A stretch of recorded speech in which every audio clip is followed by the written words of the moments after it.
আমরা আজকে ক্লাস 11 এর প্ল্যান্ট ফিজিওলজি বা উদ্ভিদ শারীরবিদ্যা শ্বসন চ্যাপ্টারটা পড়তে শুরু করছি। তাহলে আমরা জানি যে একটা গাড়ির যেমন পেট্রোল লাগছে, সেই পেট্রোলটা থেকে গাড়িটা একটা শক্তি পাচ্ছে, সেই শক্তির মাধ্যমে গাড়িটা চলতে পারছে। তাহলে আমাদের জীবনেও যাবতীয় জৈবনিক কাজ সম্পন্ন করার জন্য শক্তি প্রয়োজন হচ্ছে। এই শক্তিটা উৎস আমাদের দেহে কি? খাদ্য। সেই খাদ্যটা একটা নির্দিষ্ট প্রক্রিয়ার মাধ্যমে কোষের মধ্যে জমে থাকা খাদ্যটা ভাঙছে।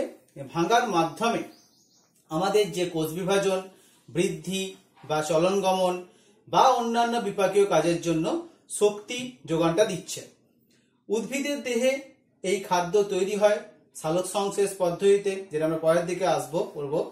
সেই সালোক সংশ্লেষ পদ্ধতিতে জমে থাকা খাদ্য প্রাণীরা উদ্ভিদ দেহ থেকে গ্রহণ করছে এবং গ্রহণ করার মাধ্যমে তারা সেই খাদ্য বস্তুটাকে ভাঙছে, ভেঙে একটা শক্তি তৈরি করছে। সেই শক্তিটা যে মাধ্যমে তৈরি হচ্ছে সেই মাধ্যমটা হচ্ছে কিন্তু এটিপি, অ্যাডিনোসিন ট্রাইফসফেট। এই এটিপি হচ্ছে একটা উচ্চ শক্তি সম্পন্ন, একটা উচ্চ জৈব শক্তি সম্পন্ন যৌগ, এবং যে এটিপিটা শর্করা, প্রোটিন বা ফ্যাট যে কোনো খাদ্য বস্তু ভেঙে তৈরি হতে পারছে।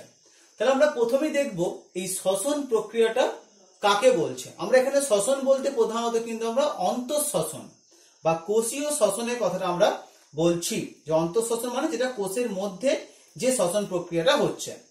তাহলে এটা একটা অপচিতিমূলক বিপাক ক্রিয়া। কি বললাম? যেহেতু জীবের শুষ্ক ওজনটা কমে যাচ্ছে, তাই এটা একটা অপচিতিমূলক বিপাক ক্রিয়া। এবং এই অপচিতিমূলক জৈব রাসায়নিক ক্রিয়া নির্দিষ্ট কিছু উৎসেচকের নিয়ন্ত্রণে অক্সিজেনের উপস্থিতি বা অনুপস্থিতিতে খাদ্যবস্তু সম্পূর্ণ বা আংশিকভাবে জারিত হয়ে খাদ্যের মধ্যস্থ স্থৈতিক শক্তি সম্পূর্ণরূপে বা আংশিক রূপে মুক্ত ঘটে, তাকে আমরা বলতে পারছি শ্বসন। তাহলে এই মুক্ত শক্তি যেটা ঘটছে সেটা কিন্তু এটিপির মাধ্যমে ঘটছে বা অ্যাডিনোসিন ট্রাইফসফেটের মাধ্যমে ঘটতে পারছে। তাহলে আমরা আগেই বললাম অপচিতি বিপাক ক্রিয়া, যেহেতু জীবের শুষ্ক ওজনটা কমে যাচ্ছে। তাপমোচী ক্রিয়া, তাপমোচী ক্রিয়া কেন বলা হচ্ছে? যেহেতু তাপ উৎপন্ন হচ্ছে, অর্থাৎ ক্যালোরিজেনিক প্রসেস। যেহেতু তাপ উৎপন্ন হচ্ছে, এটিপি ফর্মে তাপ উৎপন্ন হচ্ছে, তাই এটাকে বলা হচ্ছে তাপমোচী প্রক্রিয়া আমরা বলতে পারছি। এরপর আমরা দেখব এই শ্বসন প্রক্রিয়ার সঙ্গে সঙ্গে আরেকটা টার্ম আছে যার নাম হচ্ছে শ্বাসকার্য, যেটা লিখেছি আমরা বহিঃশ্বসন, অন্তঃশ্বসন। এই বহিঃশ্বসন প্রক্রিয়াটাকে বলা হচ্ছে শ্বাসকার্য, যেটা আমরা হিউম্যান ফিজিওলজি যে ইউনিট 5 যে টপিকটা আছে ক্লাস 11-এ, সেখানে আমরা শ্বাসকার্যের পদ্ধতিটা সম্পূর্ণ পড়ব। এবং যে বহিঃশ্বসন বা শ্বাসকার্য মানে কি? যেটা গ্যাসীয় বিনিময় পদ্ধতি, এবং যে পদ্ধতিটা কিন্তু একটা ভৌত প্রক্রিয়া। এই প্রক্রিয়া কিন্তু কোনো শক্তি উৎপন্ন হয় না, যেটা শক্তি উৎপন্ন হচ্ছে এটা জৈব রাসায়নিক প্রক্রিয়া। এটা কিন্তু উৎসেচক দ্বারা নিয়ন্ত্রিত, কিন্তু এটা উৎসেচক নির্ভর নয়। এবং এর প্রধান দুটো ধাপ আছে শ্বাসকার্য বা বহিঃশ্বসনের, প্রশ্বাস এবং নিঃশ্বাস। সেটা আমরা পরের দিকে সেটা আমরা আসবো। এবার প্রথম আমরা বলবো যে কোষীয় শ্বসন যে প্রক্রিয়াটা হচ্ছে সেই প্রক্রিয়াটা কোথায় কোথায় হচ্ছে। শ্বসন স্থান বলে যে পয়েন্টটা লেখা আছে, প্রোক্যারিওটিক ক্ষেত্রে কোথায় হচ্ছে, ইউক্যারিওটিক কোথায় হচ্ছে। তাহলে প্রোক্যারিওটিক জীবের ক্ষেত্রে এই শ্বসন স্থানটা হচ্ছে কোথায়? কোষের সাইটোপ্লাজম এবং তার সঙ্গে মেসোজোমে দেখতে পাওয়া যাচ্ছে। মেসোজোম, যেটা আমরা ক্লাস কোষ চ্যাপ্টারে পড়েছি, যে মেসোজোম হচ্ছে একটা পর্দা মতো, থলির মতো অংশ, যেটা কোষ পর্দা ভাঁজ হয়ে ভিতর দিকে তৈরি হয়। সেই মেসোজোমের মধ্যে কিন্তু আমরা এটা দেখতে পাচ্ছি। ইউক্যারিওটিক কোষের আমরা 3টে পদ্ধতি লিখেছি, এটা 3টে না বলে 4টে পদ্ধতিও বলা যেতে পারে। প্রথম পদ্ধতি বলা হচ্ছে গ্লাইকোলাইসিস, যেটা কোষের সাইটোপ্লাজমে হচ্ছে, যে পদ্ধতি আমরা আজকে আলোচনা করব, যেখানে গ্লুকোজ অণুটা পাইরুভিক অ্যাসিডে ভাঙছে। এই গ্লাইকোলাইসিসের পর আরেকটা পদ্ধতি দেখতে পাওয়া যায় যার নাম হচ্ছে এই পাইরুভিক অ্যাসিডের ডিকার্বক্সিলেশন, যে পদ্ধতিটা মাইটোকন্ড্রিয়ার ধাত্রে হয়। ক্রেবস চক্র তার পরবর্তী ধাপ, সেটাও কিন্তু মাইটোকন্ড্রিয়ার ধাত্রে হয়। আমি ক্রেবস চক্র লিখেছি এখানে, গ্লাইকোলাইসিস, ক্রেবস চক্র, ইটিএস। এই ক্রেবস চক্রটা কিন্তু আমরা এই পাইরুভিক অ্যাসিডের ডিকার্বক্সিলেশন সহ লিখেছিলাম। আমরা এটা 4 ভাগে ভাগ করতে পারি বললাম। গ্লাইকোলাইসিস 1 নম্বর, 2 নম্বর হচ্ছে পাইরুভিক অ্যাসিডের ডিকার্বক্সিলেশন, 3 নম্বর ক্রেবস চক্র, 4 নম্বর হচ্ছে ইটিএস, যেটা মাইটোকন্ড্রিয়ার ক্রিস্টি এবং অন্তঃপর্দার মধ্যে হতে পারছে। এরপর আমরা বললাম কোষীয় খাদ্যবস্তু ভাঙছে। তাহলে কোষীয় খাদ্যবস্তু ভাঙছে তাকে বলা হয় শ্বসন বস্তু। এই শ্বসন প্রক্রিয়া কিন্তু দিবারাত্র সবসময়ই হচ্ছে, কারণ শ্বসন প্রক্রিয়া না হলে কিন্তু জীব এটিপি উৎপন্ন করতে পারবে না, সেক্ষেত্রে জীবের কিন্তু মৃত্যু ঘটবে। তাহলে এবার শ্বসন বস্তু মানে কোন খাদ্য বস্তুটা ভাঙছে তার উপর নির্ভর করে আমরা প্রধানত দুভাগে ভাগ করতে পারি। আমরা আগে বললাম কার্বোহাইড্রেট, প্রোটিন, ফ্যাট, যে কোনো খাদ্য বস্তুই ভাঙতে পারে। এখানে মনে রাখতে হবে যে খাদ্য বস্তুই ভাঙবে তার কিন্তু সরল রূপটা ভাঙবে।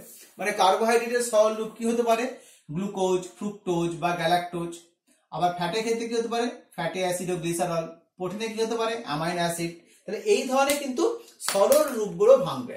তাহলে শ্বসন বস্তু কি হতে পারে তার উপর নির্ভর করে দুভাগে ভাগ করতে পারছি, একটা ভাসমান শ্বসন আর একটা প্রোটোপ্লাজমীয় শ্বসন। তাহলে ভাসমান শ্বসন মানে কি? যেখানে প্রধানত কার্বোহাইড্রেট বা ফ্যাট এই দুটোর মধ্যে যে কোনো একটা যদি খাদ্য বস্তু ভাঙে তাকে বলা হয় ভাসমান শ্বসন। তাহলে এই পদ্ধতিটি সাধারণভাবে চলে। প্রোটোপ্লাজমীয় শ্বসন মানে কি? যদি কোনো কারণে কার্বোহাইড্রেট ও ফ্যাটের কোনো ঘাটতি পড়ে তখন সেক্ষেত্রে দেখতে পাওয়া যাচ্ছে প্রোটিন, যেটা আমাদের দেহের স্ট্রাকচারাল পার্ট হিসেবে দেখতে পাওয়া যাচ্ছে, সেটা ভেঙে সেখান থেকে শক্তি উৎপন্ন করতে হতে পারে। এই প্রোটোপ্লাজমীয় শ্বসন হলে কিন্তু কোষের বা দেহের ক্ষতি হয়, কিন্তু তবু কোষকে করতে বাধ্য হয় যদি কোষে কখনো কখনো কার্বোহাইড্রেট ও ফ্যাটের একটা ঘাটতি দেখতে পাওয়া যাচ্ছে। এর সঙ্গে আমরা আরেকটা পদ্ধতি আলোচনা করব যার নাম হচ্ছে দহন। কি বললাম? তাহলে দহন যে পদ্ধতি দেখতে পাওয়া যাচ্ছে, এই দহন পদ্ধতি আসলে কি বা দহন ব্যাপারটা কাকে কি বলা হচ্ছে না হচ্ছে। এই দহন যে প্রক্রিয়াটা বললাম, এই দহন প্রক্রিয়া বলতে আমরা যেগুলো দেখতে পাচ্ছি কোনো কিছু আগুনে ধরিয়ে দিলে সেই জিনিসটা পুড়ছে, অর্থাৎ সেটা কোনো কাঠ হতে পারে, অন্য যে কোনো পদ্ধতি হতে পারে। তাহলে দহন পদ্ধতি কাকে বলা হচ্ছে? এক্ষেত্রে বলা হচ্ছে ভৌত রাসায়নিক প্রক্রিয়ায় অক্সিজেনের উপস্থিতিতে জৈব বা অজৈব বস্তুর অনিয়ন্ত্রিত জারণ হচ্ছে। তাহলে দহনে কিন্তু জারণটা হচ্ছে জৈব বা অজৈব বস্তুর অনিয়ন্ত্রিত, এবং এই দহনের ফলে শুধুমাত্র তাপ উৎপন্ন হচ্ছে না, তার সঙ্গে আলোকও উৎপন্ন হচ্ছে। দহনের ফলে তাপের সঙ্গে সঙ্গে আলোকটাও কিন্তু উৎপন্ন হচ্ছে। তাহলে আমরা বলতে পারি শ্বসন প্রক্রিয়া যেটা আমরা আলোচনা করছি আজকে, শ্বসন কিন্তু একটা নিয়ন্ত্রিত দহন প্রক্রিয়া। শ্বসন এক প্রকার নিয়ন্ত্রিত দহন প্রক্রিয়া। এরপর আমরা এই শ্বসন প্রক্রিয়ার মাধ্যমে আমাদের কি লাভ হচ্ছে বা এই শ্বসন প্রক্রিয়ার মাধ্যমে আমাদের কি কি গুরুত্ব শ্বসনে আমরা দেখতে পাচ্ছি। প্রথম পয়েন্টে কি বললাম? শক্তির মুক্তি, অর্থাৎ খাদ্যস্থ স্থৈতিক শক্তিটার একটা তাপ শক্তি রূপান্তরিত হচ্ছে এবং এই শক্তির মুক্তি ঘটছে এটিপির মাধ্যমে, যার মাধ্যমে আমাদের জীবদেহের জৈবনিক কাজগুলো সম্পন্ন হচ্ছে।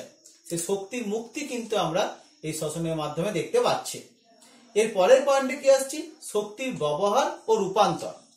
তাহলে আমরা শক্তির ব্যবহার ও রূপান্তর বলতে কি বোঝাচ্ছি? আমরা জানি এই যে শক্তি উৎপন্ন হলো সেই শক্তিটা আমরা কোথায় ব্যবহার করতে পারছি? চলন গমনে ব্যবহার করতে পারছি, বিপাকে ব্যবহার করতে পারছি, রেচন ক্রিয়া, বৃদ্ধি ইত্যাদিতে ব্যবহার করতে পারা যাচ্ছে। আবার যাদের ফ্লাজেলা আছে বা সিলিয়া আছে, যে সকল প্রাণী, সেই সকল প্রাণী ফ্লাজেলা বা সিলিয়ার দ্বারা মুভমেন্টে সাহায্য করতে পারছে। যারা ফ্যাগোসাইটোসিস বা পিনোসাইটোসিস প্রক্রিয়া সম্পন্ন করছে তারা কিন্তু এই শ্বসন প্রক্রিয়ার মাধ্যমে কিন্তু তাদের ফ্যাগোসাইটোসিস বা পিনোসাইটোসিসের জন্য প্রয়োজনীয় যে শক্তি সেটা কিন্তু এখান থেকেই পেতে পারছে। তাহলে এই শ্বসন আমরা দেখতে পেলাম আমাদের দেহে বা যে কোনো জীবের দেহে কিন্তু একটা গুরুত্বপূর্ণ বিপাকীয় ক্রিয়া হিসাবে দেখতে পাচ্ছি। আবার আমরা দেখতে পাবো বেশ কিছু প্রাণী আছে যারা কিন্তু এই শ্বসনের মাধ্যমে আলোক শক্তি উৎপন্ন করতে পারে, যেটাকে আমরা জৈব জ্যোতি বলে টার্মটা পড়েছি। শ্বসনের মাধ্যমে কিন্তু দেখতে পাওয়া যাচ্ছে জৈব জ্যোতি, যেটাকে বায়োলুমিনেসেন্স বলা হচ্ছে। তাহলে জৈব জ্যোতি বা বায়োলুমিনেসেন্স কাকে বলা হচ্ছে? এখানে দেখতে পাওয়া যাচ্ছে যে যেমন জোনাকিতে আলো দেখতে পাচ্ছি, বেশ কিছু সামুদ্রিক প্রাণী ক্ষেত্রে আমরা দেখতে পাচ্ছি তাদের দেহ থেকে আলো উৎপন্ন হতে পারছে। এই আলোটা কিভাবে উৎপন্ন হচ্ছে? লুসিফেরিন বলে একটা যৌগ আছে, আমি এখানে বিক্রিয়াটা ছোট করে লিখছি যে কিভাবে আলোটা উৎপন্ন হচ্ছে না হচ্ছে। তাহলে কি বললাম? লুসিফেরিন বলে একটা যৌগ দেখতে পাওয়া যাচ্ছে। এই লুসিফেরিন বলে যৌগটি ওই সকল জীবের দেহে দেখতে পাওয়া যাচ্ছে যেটা অক্সিজেনের প্রেজেন্সে এবং এটিপির দ্বারা কিসে উৎপন্ন হচ্ছে, অক্সিলুসিফেরিন বলে একটা যৌগে উৎপন্ন হচ্ছে। কি বললাম, অক্সিলুসিফেরিন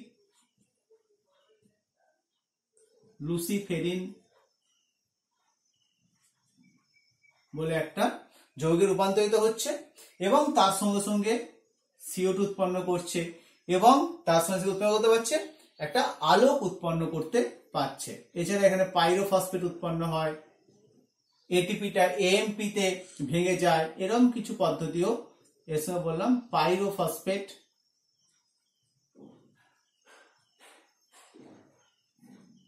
তাহলে এই যে বিক্রিয়াটা হচ্ছে, এই বিক্রিয়াটা কার মাধ্যমে হচ্ছে, লুসিফারেজ বলে উৎসেচকের মাধ্যমে এই বিক্রিয়াটা দেখতে পাওয়া যাচ্ছে। তো এনজাইমের নামটা কি বললাম, লুসিফারেজ। লুসিফারেজ বলে এর মাধ্যমে কিন্তু এই বিক্রিয়াটা দেখতে পাওয়া যাচ্ছে। তাহলে আমরা এই যে দেখলাম জোনাকি বা বেশ কিছু সামুদ্রিক মাছ বা বেশ কিছু সামুদ্রিক প্রাণী কিন্তু এই জৈব জ্যোতি বা বায়োলুমিনেসেন্স ঘটাতে পারছে, তা সেটাও কিন্তু শ্বসনের মাধ্যমে তার প্রক্রিয়াটা নিয়ন্ত্রণ হতে পারছে। এবার তাহলে আমরা যেমন গ্যাসের বিনিময় পদ্ধতিটা করতে পারছি শ্বাসকার্যের প্রক্রিয়ার মাধ্যমে, যেটা আগে আলোচনা করলাম আমরা বহিঃশ্বসন প্রক্রিয়াতে। তাহলে বহিঃশ্বসন এই প্রক্রিয়ার মাধ্যমে আমরা প্রশ্বাস নিঃশ্বাসের দ্বারা অক্সিজেন এবং কার্বন ডাই অক্সাইড একটা আমরা বিনিময় করতে পারছি। এই O2 CO2 ভারসাম্য রক্ষা করাটাও কিন্তু শ্বসনের একটা অন্যতম গুরুত্বের মধ্যে পড়ছে, যে আমরা শ্বসন প্রক্রিয়ার সময় O2 নিচ্ছি এবং CO2 ছাড়ছি, আবার উদ্ভিদ যখন সালোক সংশ্লেষ করছে তখন সেই CO2 গ্রহণ করছে, তার পরিবর্তে O2 ত্যাগ করছে। এইভাবে সালোক সংশ্লেষ ও শ্বসন প্রক্রিয়ার মাধ্যমে একটা বাতাসে O2 CO2 ভারসাম্য রক্ষা করার কাজটাও দেখতে পাওয়া যাচ্ছে। শ্বসন যেহেতু দিবারাত্র প্রক্রিয়া, তাই গ্যাসের বিনিময় প্রক্রিয়াটা কিন্তু দিবারাত্রই প্রয়োজন। তাহলে আমরা দেখতে পাচ্ছি যে দিনের বেলার সময়তে উদ্ভিদ দেহের ক্ষেত্রে সালোক সংশ্লেষ শ্বসন একসাথে চলছে, রাত্রিবেলা শুধুমাত্র শ্বসন প্রক্রিয়া সংঘটিত হচ্ছে, রাত্রিবেলা কিন্তু সালোক সংশ্লেষ প্রক্রিয়া সংঘটিত হতে পারছে না।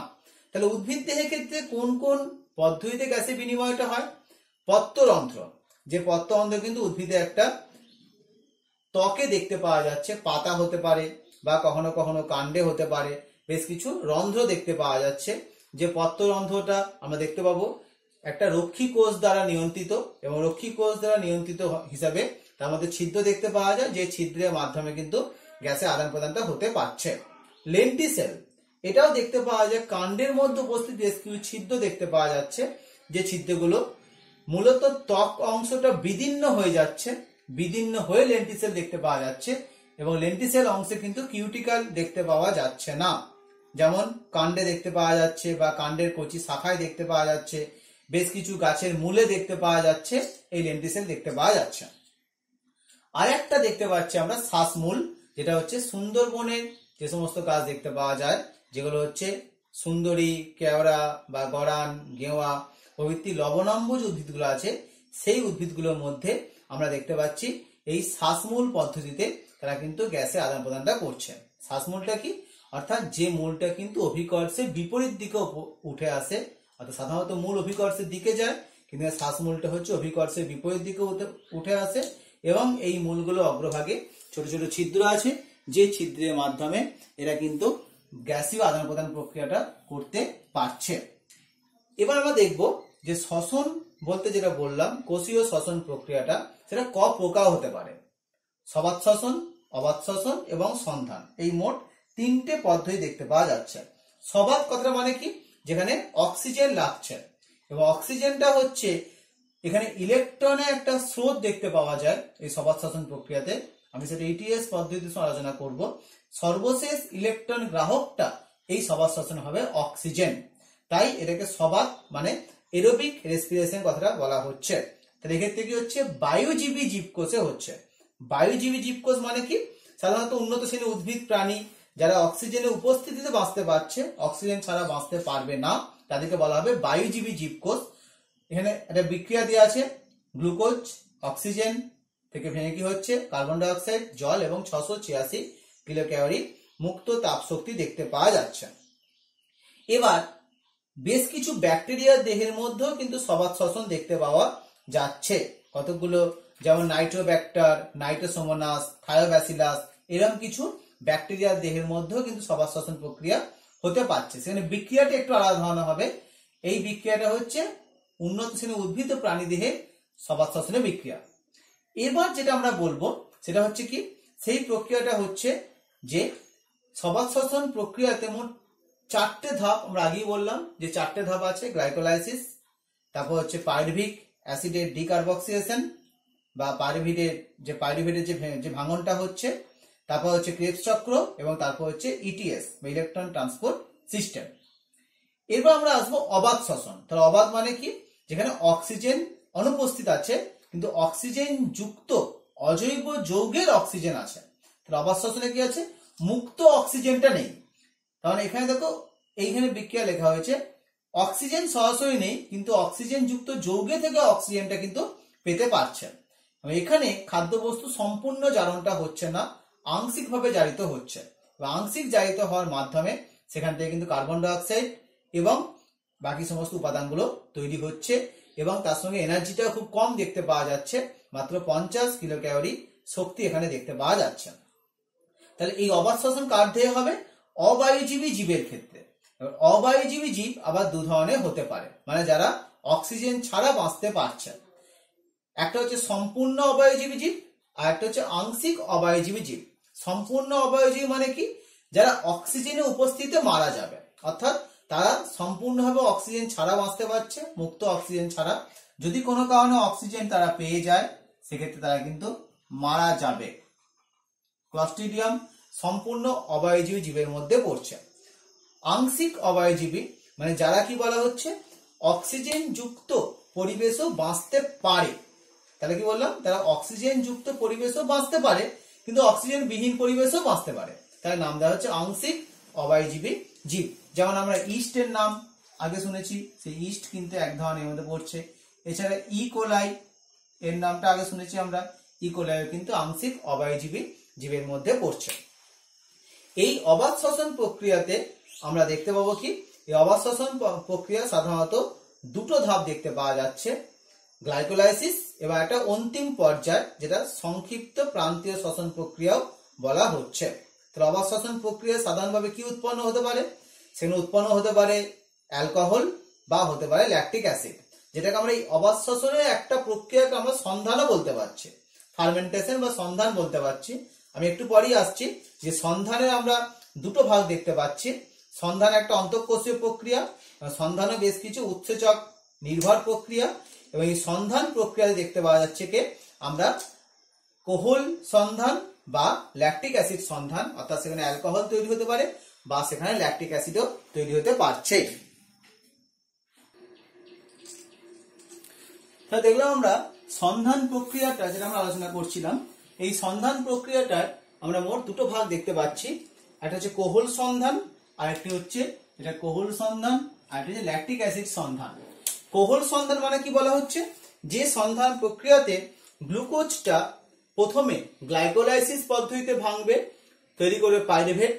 এই পাইরুভেটটা পরবর্তীকালে পাইরুভেট ডিকার্বক্সিলেজ বলে একটা এনজাইমের সাহায্যে ভেঙে তৈরি হবে অ্যাসিটালডিহাইড, যে অ্যাসিটালডিহাইড পরবর্তীকালে অ্যালকোহল ডিহাইড্রোজিনেজ এই এনজাইমের সাহায্যে ভেঙে তৈরি করবে ইথানল। তাহলে কি বললাম, গ্লুকোজ গ্লাইকোলাইসিসের থ্রু দিয়ে পাইরুভেট, পাইরুভেট থেকে পাইরুভেট ডিকার্বক্সের থ্রু দিয়ে হচ্ছে অ্যাসিটালডিহাইড, অ্যাসিটালডিহাইডটা পরবর্তীকালে অ্যালকোহল ডিহাইড্রোজিনেজ এনজাইমের দ্বারা ভেঙে তৈরি করবে ইথানল। তাহলে এখানে কিন্তু এখনো CO2 কিন্তু উৎপন্ন হয়ে যাচ্ছে পাইরুভেট থেকে অ্যাসিটালডিহাইড তৈরি হওয়ার সময়। এখানে আমরা একটা কথা বলতে পারি, ইস্ট এই অ্যালকোহল তৈরি করতে সাহায্য করে। ইস্টের উপস্থিতিতে কিন্তু আনারস বা খেজুর ইত্যাদি রস কিন্তু গেজে ওঠে। এই গেজে ওঠার প্রক্রিয়ার ক্ষেত্রে আমরা জাইমেজ বলে একটি উৎসেচকের নাম আগেও জেনেছিলাম। এই জাইমেজ উৎসেচকটা কিন্তু অনেকগুলো উৎসেচকের সংমিশ্রণ, যারা এই পুরো গ্লাইকোলাইসিস প্রক্রিয়াটাকে ঘটাতে সাহায্য করছে। জাইমেজ একটা উৎসেচকের নাম নয়, জাইমেজ কিন্তু অনেকগুলো উৎসেচকের সংমিশ্রণ হিসাবে এই জাইমেজটা দেখতে পাওয়া যেতে পারছে। এছাড়া আমরা দেখতে পাচ্ছি এই আরেকটি সন্ধান যেটা বললাম ল্যাকটিক অ্যাসিড সন্ধান, সেটা তাহলে কি?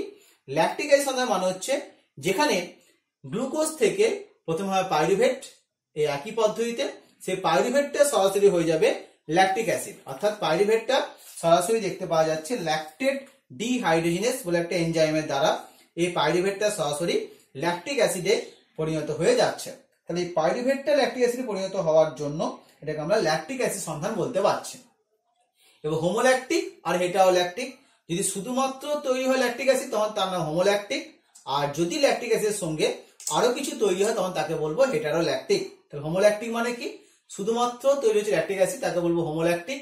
আর যদি দেখতে পাওয়া যায় যে ল্যাকটিক অ্যাসিডের সঙ্গে সঙ্গে আরো কিছু অন্যান্য জৈব অ্যাসিড বা CO2 বা অ্যালকোহল ইত্যাদি তৈরি হচ্ছে, তাকে বলা হবে হেটারোল্যাকটিক। আমাদের পেশিকোষেও কিন্তু এই ল্যাকটিক অ্যাসিড সন্ধান দেখতে পাওয়া যাচ্ছে, এবং ল্যাকটিক অ্যাসিড সন্ধান পদ্ধতিতে আমাদের পেশিকোষেও কিন্তু এই যে অতিরিক্ত পরিমাণ পরিশ্রমের সময় আমাদের পেশিকোষের মধ্যে ক্লান্তি চলে আসে, সেই ক্লান্তি আসার প্রধান কারণ কিন্তু দেখতে পাওয়া যাচ্ছে এই ল্যাকটিক অ্যাসিড সন্ধান। তাহলে এই সন্ধান যে প্রক্রিয়া বললাম, এই সন্ধান প্রক্রিয়াটা কিন্তু আমরা আমাদের দৈনন্দিন জীবনে বিভিন্ন ক্ষেত্রে কাজে লাগাতে পারি। যেমন অ্যালকোহল আমরা শিল্পে বললাম, তেমন বেকারি ইন্ডাস্ট্রিতে এই সন্ধান প্রক্রিয়া আমরা ব্যবহার দেখতে পাচ্ছি। এছাড়া আমরা দেখতে পাচ্ছি যে ভিনিগার প্রস্তুতি করার সময় তো একটা অ্যাসিটোব্যাক্টর অ্যাসিটি বলে একটা ব্যাকটেরিয়া দেখতে পাওয়া যাচ্ছে, যে ব্যাকটেরিয়ার মাধ্যমে ভিনিগার তৈরি হতে পারছে। চা ও তামাক শিল্পে চায়ের যে সুগন্ধি আনতে পারছে ব্যাসিলাস মেগাটেরিয়াম বলে একটা ব্যাকটেরিয়ার নাম পাচ্ছি, সেই চায়ের সুগন্ধি আনার জন্য সেখানেও কিন্তু আমরা এই সন্ধান প্রক্রিয়া কাজে লাগাতে পারছি। এছাড়া আমরা চর্মশিল্পে অর্থাৎ চামড়া, পশুর চামড়া থেকে লোম নিষ্কাশনের জন্য, বা পাট গাছের তন্তু পচিয়ে তার থেকে পাটের তন্তু নিষ্কাশন করার জন্য, পাট গাছের যে কাণ্ডটা পচিয়ে পাটের তন্তু বের করছি সেখানে, এবং সবচেয়ে বড় ব্যবহার হচ্ছে অ্যান্টিবায়োটিক তৈরি করার ক্ষেত্রে কিন্তু আমরা এই সন্ধান প্রক্রিয়াটার ব্যবহার দেখতে পাচ্ছি। তাহলে আমরা সন্ধান প্রক্রিয়াটার বিভিন্ন ক্ষেত্রে ব্যবহার দেখতে পেলাম, যে সন্ধান প্রক্রিয়াটা আমরা কোন কোন ক্ষেত্রে ব্যবহার করতে পারছি। এই সন্ধান প্রক্রিয়া ব্যবহার করে লেখার সময় আমাদের কিন্তু অণুজীবের নামগুলোকে উল্লেখ করে লিখতে হবে, যে কোন অণুজীবটা কোন ক্ষেত্রে কাজে লাগতে পারছেন। তাহলে আমরা 5-6টা সন্ধান প্রক্রিয়া গুরুত্ব করে রাখবো, যেগুলো সন্ধানে কিন্তু আমরা এই বিভিন্ন ক্ষেত্রে ব্যবহার করতে পারছেন। সন্ধানে কিছু অসুবিধাও আছে, যেমন আমরা আগেই বললাম যে আমাদের পেশি যদি ক্লান্তি হয়ে যায়, পেশির ক্লান্তির কারণ কিন্তু হচ্ছে ল্যাকটিক অ্যাসিড সন্ধান। আবার কখনো কখনো আমাদের দেহের মধ্যে সন্ধানের ফলে বেশ কিছু খাদ্যবস্তু নষ্ট হয়ে যাচ্ছে, খাদ্যবস্তু নষ্ট হয়ে গেলে সেটা কিন্তু আমাদের দেহের মধ্যে কখনো বিষক্রিয়াও সৃষ্টি করতে পারছে। তাহলে এইভাবে কিন্তু সন্ধান প্রক্রিয়ার অনেক ক্ষেত্রে সুবিধা আছে, দুই একটা ক্ষেত্রে অসুবিধা আছে। সেই সন্ধান প্রক্রিয়া আমরা সুবিধা অসুবিধাগুলো এখন আমরা পড়লাম। আমরা এখন এই যেটা আমরা পড়ছিলাম যে কোষের মধ্যে শ্বসন পদ্ধতি, সেই শ্বসন পদ্ধতি বা সবাত অবাত শ্বসন, এই দুটোর কমন যে স্টেজ বা সাধারণ যে প্রক্রিয়া, সেই সাধারণ প্রক্রিয়াটা আমরা এখন পড়ব। তাহলে আমরা এখানে প্রথম যে ধাপটা কথা আগে আমরা আলোচনা করলাম গ্লাইকোলাইসিস, তাহলে যে 4টি পর্যায়ে সম্পন্ন হচ্ছে, সেই 4টি পর্যায়ের মধ্যে প্রথম পর্যায়ের নাম হচ্ছে গ্লাইকোলাইসিস। তাহলে এই যে গ্লাইকোলাইসিস প্রক্রিয়ার কথা আমরা বলছি, এই গ্লাইকোলাইসিস প্রক্রিয়াটা, গ্লাইকো কথাটা মানে হচ্ছে মিষ্টি, অর্থাৎ গ্লুকোজটাকে মিষ্টি রূপে আমরা নিচ্ছি, এবং লাইসিস মানে হচ্ছে ভাঙন, অর্থাৎ গ্লুকোজটা ভাঙছে। তাহলে এটা কিন্তু কোষীয় শ্বসনের প্রথম পর্যায়। তাহলে এই পর্যায়টি কিন্তু কোষের সাইটোপ্লাজমের মধ্যে হচ্ছে, এবং এই প্রক্রিয়াটি 3 জন বিজ্ঞানী এমডেন, মেয়ারহফ অ্যান্ড পার্নেস, এই 3 জন বিজ্ঞানী এই প্রক্রিয়াটা প্রথম আবিষ্কার করছেন। তাই তাদের নামে প্রক্রিয়াটার নামকরণ করা হচ্ছে ইএমপি পথ। এই যে EMP, Embden, Meyerhof, Parnas pathway. তাহলে ইএমপি পাথওয়ে বা ইএমপি পথ কথাটা আমরা বলতে পারছি। এই পুরো প্রক্রিয়াটাকে আমরা দুভাগে ভাগ করতে পারি, একটা হচ্ছে এনার্জি স্পেন্ডিং ফেজ বা শক্তি ব্যয়কারী দশা, আর একটি শক্তি উৎপাদনকারী দশা। তাহলে এনার্জি স্পেন্ডিং ফেজ মানে শক্তি ব্যয়কারী, আর শক্তি উৎপাদনকারী দশা দেখতে পাওয়া যাচ্ছে। তাহলে এই প্রক্রিয়াটা আমরা কিভাবে কি কি পর্যায়ে হচ্ছে সেটা আমরা এবার আলোচনা করছি। তাহলে এখানে আমরা প্রধানভাবে গ্লুকোজ লিখেছি, কিন্তু গ্লুকোজ ছাড়াও কিন্তু এই প্রক্রিয়াটা কিন্তু অ্যালডোলেজ দিয়েও শুরু হতে পারে, আইসোমারেজ দিয়েও শুরু হতে পারে, বা কখনো কখনো ডিহাইড্রোজিনেজ দিয়েও শুরু হতে পারে। তাহলে এইগুলো বিভিন্ন কিছু শুরু হওয়ার কথা বলা হচ্ছে। তো এই বিক্রিয়ায় গ্লুকোজটাই প্রধান উপাদান, তাই আমরা গ্লুকোজ বা ফ্রুক্টোজ এই দুটো দিয়েও কখনো কখনো মানে ফ্রুক্টোজ দিয়েও কখনো কখনো শুরু হতে পারছে। তাহলে গ্লুকোজ দিয়ে বিক্রিয়াটা আমরা শুরু করছি, বেশ কিছু উৎসেচক নির্ভর এই বিক্রিয়ায় দেখতে পাওয়া যাচ্ছে। তাহলে এই বিক্রিয়া শক্তি ব্যয়কারী দশাটার কি দেখতে পাওয়া যাচ্ছে, গ্লুকোজটা ভেঙে হচ্ছে গ্লুকোজ 6 ফসফেট, অর্থাৎ গ্লুকোজের 6 নম্বর পজিশনে একটা ফসফেট অণু ঢুকছে। কার দ্বারা ঢুকছে, হেক্সোকাইনেজ বলে উৎসেচকের দ্বারা ঢুকছে, এবং Mg2+ এই উৎসেচকে ক্যাটালিস্ট রূপে সাহায্য করতে পারছে। তাহলে এই বিক্রিয়াতে গ্লুকোজ থেকে যে গ্লুকোজ 6 ফসফেট হচ্ছে, সেই ফসফেটটা কে দিচ্ছে, এটিপি দিচ্ছে, অ্যাডিনোসিন ট্রাইফসফেট। তো যেটা শক্তি ব্যয়কারী দশার মেন কারণটা হচ্ছে এটিপি খরচ হচ্ছে। তো এটিপি এখানে খরচ হচ্ছে, এডিপি তৈরি করছে, এক অণু ফসফেট এই গ্লুকোজে প্রবেশ করে যাচ্ছে, দিয়ে হয়ে গেল গ্লুকোজ 6 ফসফেট। এই বিক্রিয়াটা একমুখী বিক্রিয়া, দেখো চিহ্নটা একদিকে দেওয়া আছে। এরপর গ্লুকোজ 6 ফসফেট থেকে হচ্ছে ফ্রুক্টোজ 6 ফসফেট। তাহলে এই প্রক্রিয়াটা কিসের মাধ্যমে হচ্ছে, গ্লুকোজ আর ফ্রুক্টোজ দুটোর মধ্যে পার্থক্য কি, পার্থক্য হচ্ছে কিন্তু দুজনে আইসোমার, অর্থাৎ আইসোমার মানে দুজনে কিন্তু স্ট্রাকচার C6H12O6। গ্লুকোজটাকে বলতে পারি অ্যালডোজ সুগার, আর ফ্রুক্টোজকে বলা হচ্ছে কিটোজ সুগার, অর্থাৎ গ্লুকোজের সাথে একটা অ্যালডিহাইড গ্রুপ আছে তাই অ্যালডোজ কথাটা ইউজ করা হচ্ছে, আর ফ্রুক্টোজের সাথে একটা কিটো গ্রুপ আছে তাই সেটা কিটো সুগার কথাটা উল্লেখ করা হচ্ছে।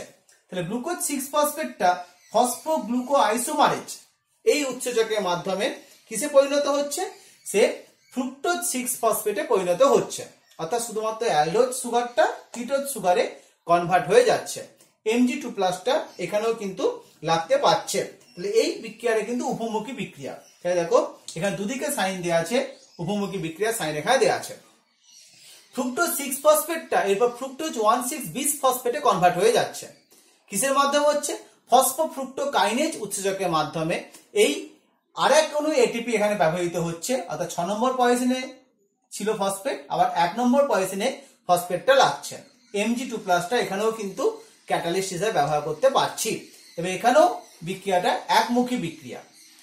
ফ্রুক্টোজ 1,6-বিস ফসফেট 6 কার্বন যুক্ত এই যৌগটা দুটো 3 কার্বন যুক্ত যৌগে ভেঙে যাচ্ছে। একটার নাম হচ্ছে 3-ফসফোগ্লিসালডিহাইড, আর একটা ধাপ ডাইহাইড্রক্সি অ্যাসিটোন ফসফেট। এই দুটোই কিন্তু 3 কার্বন করে যৌগ। ধাপ উৎপন্ন হওয়ার সঙ্গে সঙ্গে সেটি ট্রায়োজ ফসফেট আইসোমারেজ উৎসেচকের মাধ্যমে আবার কিন্তু 3-ফসফোগ্লিসালডিহাইড তৈরি করে দিচ্ছে। তাহলে আলটিমেটলি এই 3-ফসফোগ্লিসালডিহাইডটা ক অণু তৈরি হলো, 2 অণু তৈরি হলো, তাই পাশে 2 ইনটু করে দেওয়া আছে, যে মোট 2 অণু 3-ফসফোগ্লিসালডিহাইড তৈরি হলো। এরপর থেকে বিক্রিয়াটা কিন্তু এসে যাবে কি, শক্তি উৎপাদনকারী দশা। তাহলে এই 3-ফসফোগ্লিসালডিহাইড এইটা কি হবে, H3PO4 থেকে একটা ফসফেটের সাপ্লাই নেবে। এই যে H3PO4 দেওয়া আছে, H3PO4টা কিন্তু এখানে ফসফেটকে সাপ্লাই করতে পারছে, এবং এই H3PO4 এর সাহায্যে তার সঙ্গে NAD+ নিকোটিনামাইড অ্যাডেনাইন ডাইনিউক্লিওটাইডটা জারিত হয়ে NADH+ H+ এ কনভার্ট হচ্ছে। তাহলে NAD+টা কি হচ্ছে, বিজারিত হচ্ছে, NAD+টা বিজারিত হচ্ছে। তাহলে ফসফোগ্লিসালডিহাইডটা নিজে কিন্তু জারিত হচ্ছে, এবং জারিত হওয়ার মাধ্যমে কি তৈরি করছে, 1,3-বিস ফসফোগ্লিসারিক অ্যাসিড। তাহলে 3-ফসফোগ্লিসালডিহাইড নিজে জারিত হচ্ছে, NAD+টা বিজারিত হচ্ছে, অর্থাৎ এই হাইড্রোজেনটা NAD+ কে দিয়ে দিচ্ছে। এই NADH+ H+ যেটা উৎপন্ন হলো, এইটা কিন্তু পরবর্তীকালে ইলেকট্রন ট্রান্সপোর্ট সিস্টেমের মাধ্যমে এনার্জি উৎপন্ন করতে পারবে। তাহলে এই পুরো বিক্রিয়াটা কার মাধ্যমে হচ্ছে বললাম, গ্লিসালডিহাইড ডিহাইড্রোজিনেজ। তাহলে গ্লিসালডিহাইড ডিহাইড্রোজিনেজের মাধ্যমে এখানে কিন্তু 3-ফসফো থেকে আর একটা 1 নম্বর পজিশনে ফসফেট ঢুকছে, যে ফসফেটের সাপ্লাই দিচ্ছে কে, H3PO4 থেকে প্রাপ্ত যে ফসফেটটা, সেটা কিন্তু এখানে সাপ্লাই দিতে পারছে। 1,3-বিস ফসফোগ্লিসারিক অ্যাসিড এরপর ফসফোগ্লিসারেট কাইনেজ উৎসেচকের মাধ্যমে তৈরি করছে 3-ফসফোগ্লিসারিক অ্যাসিড। তাহলে কি বললাম, 1,3-বিস ফসফোগ্লিসারিক অ্যাসিড কি করছে, কাইনেজ উৎসেচক ফসফোগ্লিসারেট কাইনেজ উৎসেচকের মাধ্যমে Mg2+ as a catalyst help করছে এবং এখানে দেখো একটা ফসফেট বেরিয়ে যাচ্ছে, যে ফসফেটটা বেরিয়ে যাচ্ছে সেই ফসফেটটা কিন্তু এডিপির সাথে যুক্ত হলো, তৈরি করলো এটিপি। তাহলে এডিপির সাথে যুক্ত হয়ে সরাসরি এটিপি তৈরি করছে। তাহলে এখানে যেহেতু সরাসরি এটিপি তৈরি হচ্ছে, তাই এই প্রক্রিয়াকে বলতে পারি আমরা সাবস্ট্রেট লেভেল ফসফোরাইলেশন, মানে সাবস্ট্রেট নির্ভর ফসফরিভবন প্রক্রিয়া। আমরা টোটাল শ্বসন প্রক্রিয়ায় মোট 3টে ধাপে আমরা সাবস্ট্রেট লেভেল ফসফোরাইলেশন দেখতে পাবো, যার দুটো পাবো গ্লাইকোলাইসিসে, একটি পাবো ক্রেবস চক্রে। 3-ফসফোগ্লিসারিক অ্যাসিড, এরপর ফসফোগ্লিসাইড মিউটেজ উৎসেচকের মাধ্যমে তৈরি করছে 2-ফসফোগ্লিসারিক অ্যাসিড। এটাও কিন্তু এক ধরনের আইসোমার বিক্রিয়া, 3 পজিশনটা থেকে 2 পজিশনে ফসফেট গ্রুপটা ট্রান্সফার হয়ে যাচ্ছে। এই বিক্রিয়াগুলো সবই কিন্তু উভমুখী বিক্রিয়ার মধ্যে পড়ছে। 2-ফসফোগ্লিসারিক অ্যাসিডটা এরপর ইনোলেজ বলে উৎসেচকের মাধ্যমে এখনো জলকে বের করে দিচ্ছে এবং এখনো জলকে বের করে দেওয়ার মাধ্যমে জল বিয়োজন প্রক্রিয়া দ্বারা সে কি হতে পারছে, ফসফোইনল পাইরুভিক অ্যাসিড। এটাকে শর্ট ফর্মে আমরা পেপ কথাটাও লিখতে পারি। এই ফসফোইনল পাইরুভিক অ্যাসিড, যেটা পেপ বললাম, এই পেপ কম্পাউন্ডটা এরপর একমুখী একটি বিক্রিয়ার মাধ্যমে পাইরুভেট কাইনেজ বলে আরেকটি উৎসেচকের সাহায্যে এবং Mg2+ এর সাহায্যে কি তৈরি করছে, পাইরুভিক অ্যাসিড তৈরি করছে। তাহলে পাইরুভিক অ্যাসিডটা কিন্তু একটা 3 কার্বন যুক্ত একটা যৌগ, অর্থাৎ এটা কিন্তু 3C বা 3 কার্বন যুক্ত যৌগ। তাহলে কি হচ্ছে এখানেও দেখতে পাওয়া যাচ্ছে যে ফসফোইনল পাইরুভিক অ্যাসিডের মাধ্যমে সেটা কিন্তু এডিপি থেকে এটিপিতে কনভার্ট হয়ে যাচ্ছে। তাহলে এই যে কনভার্সেশন দেখতে পাওয়া যাচ্ছে কেন হচ্ছে, এই যে ফসফোইনল পাইরুভিক অ্যাসিড অর্থাৎ এর যে ফসফেট গ্রুপটা, সেই ফসফেট গ্রুপটা এডিপির সাথে যুক্ত হয়ে আরো এখনো এটিপি তৈরি করতে পারছে। তাহলে দেখলাম আমরা এই যে পুরো গ্লাইকোলাইসিস প্রক্রিয়াটা দেখলাম, এই গ্লাইকোলাইসিস প্রক্রিয়াটার মাধ্যমে আমরা দেখলাম দুটো ধাপে কিন্তু সরাসরি এটিপি উৎপন্ন হলো। তাই এই দুটো ধাপকে বলা হচ্ছে সাবস্ট্রেট নির্ভর ফসফরিভবন প্রক্রিয়া। তাহলে আমরা আগেও দেখেছি যে গ্লাইকোলাইসিস প্রক্রিয়া 8 অণু এটিপি উৎপন্ন হয়।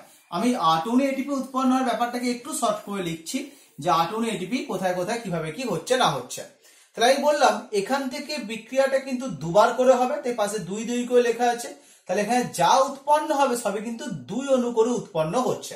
তাহলে দুবার এটিপি উৎপন্ন হচ্ছে, আবার প্রত্যেকবার 2 অণু করে। তাহলে মোট সরাসরি কত অণু এটিপি উৎপন্ন হলো, তাহলে 2 × 2 এটিপি, মানে মোট 4 অণু এটিপি সরাসরি উৎপন্ন হচ্ছে। NADH+H+ যেটা হলো, এই NADH+H+টা এটা কিন্তু আমি ATH